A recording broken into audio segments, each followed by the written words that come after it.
नमस्कार दोस्तों, स्वागत है आपका आज एक और ज्ञान से भरी वीडियो में। आज की यह वीडियो आपको जीवन में चल रही परेशानियों भरे जीवन से छुटकारा दिलाने का ज्ञान देगी। इस कहानी से आपको सीखने को मिलेगा कि आप मन को विपरीत परिस्थितियों में स्थिर रखकर मजबूत बन सकते हो। एक समय की बात है, एक जैन फकीर को उनके कुछ मित्रों ने खाने पर बुलाया।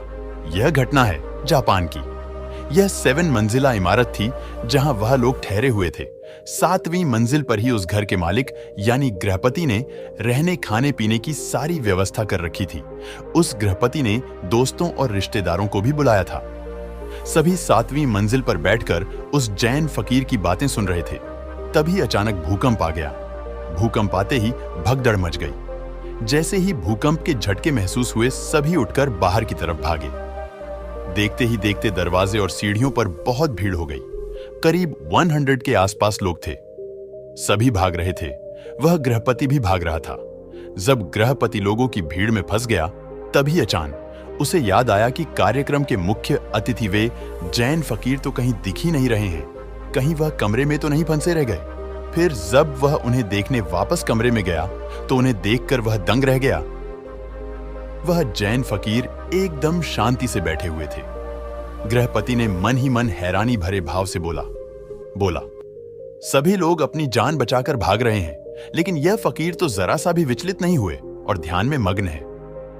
गृहपति एक टक उस फकीर की तरफ ही निहारे जा रहा था। उस फकीर के चेहरे पर इतनी शांति थी कि ये देखकर वह गृहपति भी आकर फकीर के पास बैठ गया।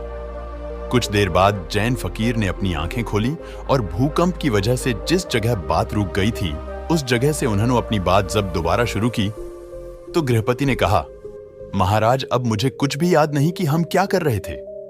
हमारी कहां पर बात हुई थी। लोग अपनी जान बचाकर भाग रहे थे। इतना बड़ा भूकंप आया था कि अब तो इसके बाद मुझे यह भी याद नहीं है कि हम किस बारे में बात कर रहे थे। इसलिए आप कृपया करके वह बातें दोबारा शुरू ना करें, और मैं अब वह बातें पूछना भी नहीं चाहता। इतना कहने के बाद गृहपति ने बड़ी ही जिज्ञासा व हैरानी भरे भाव से कहा, अब तो मैं आपसे कुछ और ही पूछना चाहता हूं। महाराज, एक बात बताइए कि भूकंप आने पर हम सब बाहर की तरफ भाग गए, पर आप क्यों नहीं भागे? आप अंदर ही क्यों बैठे रहे, वो भी इतनी शांतिपूर्ण अवस्था में? जैन फकीर ने कहा, भागा तो मैं भी था, लेकिन तुम सब बाहर की तरफ भागे और मैं अपने भीतर की तरफ मन में भागा। जिसे जहां सुरक्षित महसूस हुआ वह वहां भाग गया।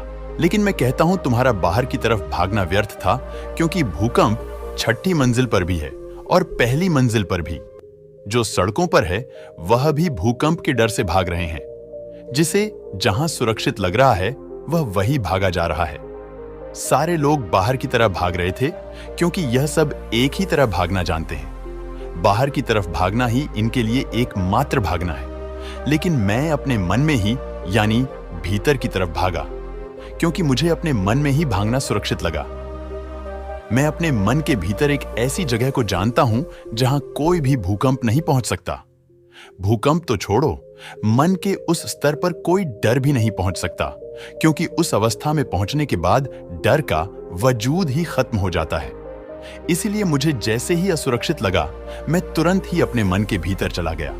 लेकिन मैं तुमसे यह भी नहीं कहूंगा कि मैं डरा नहीं, बल्कि मैं भी बहुत डर गया कि कहीं अपने भीतर पहुंचने से पहले ही मैं मर ना जाऊं।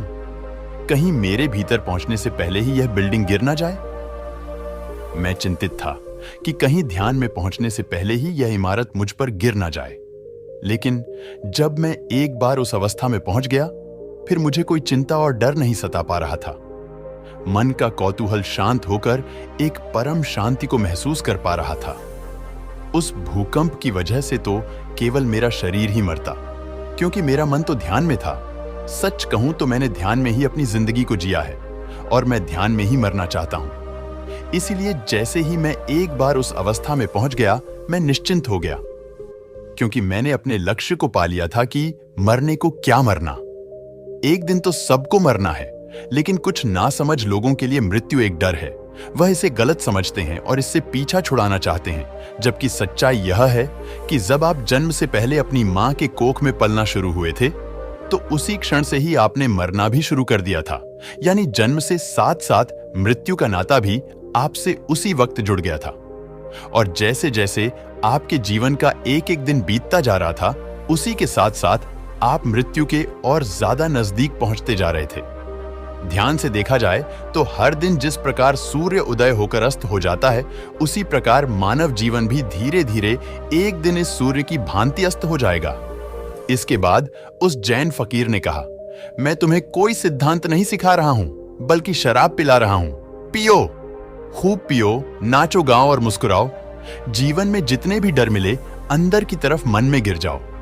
जीवन में किसी भूकंप का इंतजार मत करना, क्योंकि भूकंप के समय वही अंदर जाते हैं जिनका रोज आना जाना मन में रहता है।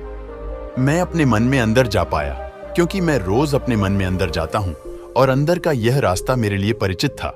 यह मत सोच कि जिस दिन मृत्यु आएगी उस दिन ध्यान कर लेंगे, नहीं हो पाएगा। अगर जीवन भर धन की चिंता की है तो मरते वक्त भी मन के अंदर उसी धन की ही चिंता चलती रहेगी, क्योंकि अपने पूरे जीवन में हम जो कुछ भी करते हैं, मरते वक्त वही सारे विचार मन में होते हैं। मरते वक्त एक बार हमारी पूरी जिंदगी हमारे आंखों के सामने गुजर जाती है। संक्षिप्त में कहूं तो जिंदगी भर हम जो भी करते हैं, अंत समय में वही महसूस करते हैं।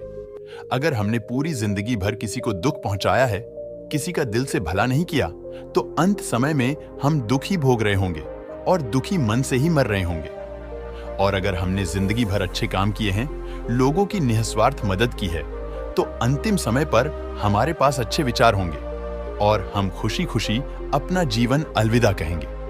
आखिर में फकीर ने उस गृहपति से कहा, अगर तुम ध्यान में मरना चाहते हो तो ध्यान में जाना सीखो, ताकि मरते वक्त तुम्हें अपने भीतर जाने में तकलीफ ना हो और तुम मौत से न डरो।